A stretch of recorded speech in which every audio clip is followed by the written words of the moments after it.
Think about this for a second. You're a queen, a mother, and a widow, and you're only in your early 20s. Sounds like a lot, right? Well, for the British Empire, this very woman was one of the most dangerous rebel leaders they would ever face. Her name was Rani Lakshmibai. All right, let's really get into this incredible story. We're about to see how a young queen, who basically had her kingdom stolen from her because of a legal loophole, turned into this massive symbol of resistance, a symbol that honestly still echoes across India to this day. So where does a story like this start? You might think it's on a battlefield, but nope. It actually begins in the halls of power. We're talking about a string of personal tragedies meeting a really aggressive political policy, and that combination, it's the perfect setup for a legendary rebellion. Okay, look at how fast everything happens here. It's just bam, bam, bam. In a little over a decade, Lakshmibai goes from being a bride to a queen to a grieving mother, and then a widow who's also the regent for her adopted son. I mean, all of that personal chaos is on a collision course with a massive imperial policy. And this is the policy that changes everything. It's called the Doctrine of Lapse.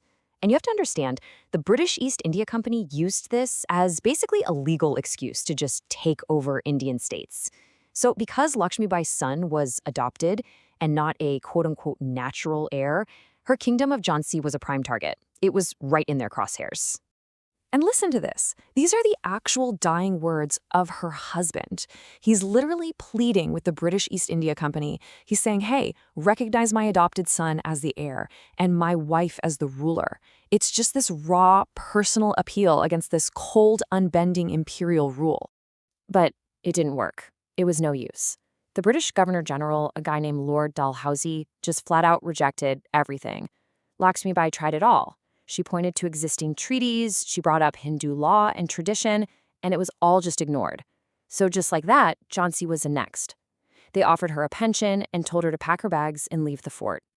So, okay, she tried talking, she tried the legal route, nothing worked. Diplomacy was off the table, the conflict moves from the courtroom to the battlefield. And the Rani, who's now a queen with no kingdom, is about to find herself right in the middle of a massive, bloody uprising. And here it is. This is Jhansi's fort. This was the heart of her kingdom. And this incredible fortress is where everything is about to boil over. For months, she's actually governing the city, but she's walking this tightrope, caught between her own rebellious soldiers on one side and a British administration that just does not trust her on the other. You know, this leads to a huge question that historians still argue about today. When the big Indian rebellion of 1857 finally hits Jhansi, the British garrison there is massacred. So the question is, was the Rani a victim here? Was she just a reluctant ruler forced to go along with the rebels, which is what she claimed? Or was she secretly pulling the strings the whole time? The evidence is murky, so her real role is kind of shrouded in mystery. Well, it almost doesn't matter how it started, because the British made up their minds. She was the enemy. So in March 1858, General Hugh Rose shows up with his army and lays siege to the city. And the fighting was absolutely brutal. A huge rebel army, we're talking 20,000 strong, tried to come help, but they were crushed. And right at the moment the British break through the walls, the Rani pulls off a daring escape. In this image, wow. It just gives you a sense of the brutal reality of that siege. This isn't long-distance fighting. We're talking hand-to-hand combat on the walls, in the streets. After an incredibly fierce defense, the city finally fell. And the British forces, they showed zero mercy. Thousands were killed. But here's the thing. The fall of Jhansi, that wasn't the end of her story. Not even close. In fact, it was the beginning of her legend. This is where she becomes the warrior queen on the run, leading this last, desperate charge of the rebellion. Which, of course, brings up a pretty obvious question. How on earth did she do it? The fort was totally surrounded, the city was swarming with enemy troops. So how did she manage to just slip through the British lines with her young son in tow? This, right here, is where history starts to get a little fuzzy and begins to blend with myth. So you have a few different versions of what happened. The most famous one, the one you see in movies and read about in poems, is this incredible leap from the fort walls on horseback. I mean, can you picture that? Then there are other accounts. Maybe a sympathetic soldier helped her sneak out. Or, get this, one theory is that the British let her escape, hoping to trap her in the open. We'll probably never know for sure. But that legendary leap, that's the story that sticks. So after this amazing escape, she rides for over 100 miles to meet up with other rebel leaders. They all regroup, and then they pull off this incredible surprise attack, capturing the massive strategic fortress of Gwalior. And this would become the stage for their last stand against the British Army. And it's here, right outside the walls of Gwalior, that her story finally comes to an end. Dressed like one of her soldiers, she's leading a cavalry charge straight at the British, and somewhere in the chaos of that battle, she was struck down. What's interesting is that all the accounts from both the British and the Indian sides, they all agree on one thing. She went down fighting. She died a warrior's death. Now, her death was obviously a huge blow to the rebellion, but it was also the birth of a legend. So let's talk about that legacy, because it's fascinating to see how her story has been remembered and even reinterpreted and argued about for the last century and a half. Okay, check out this quote.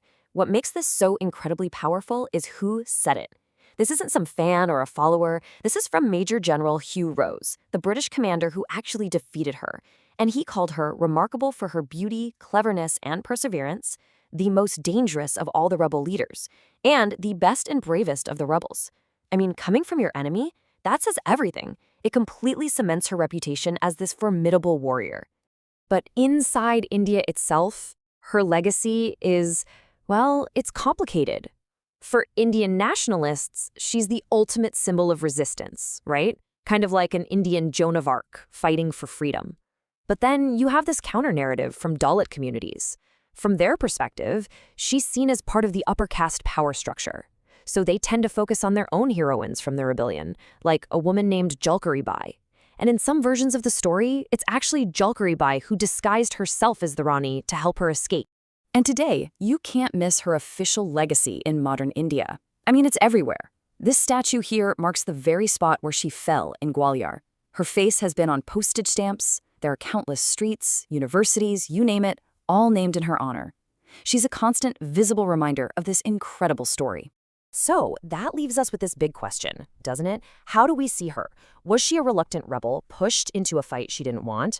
Or was she a revolutionary mastermind? Is she a hero for all of India, or a symbol that also represents caste division?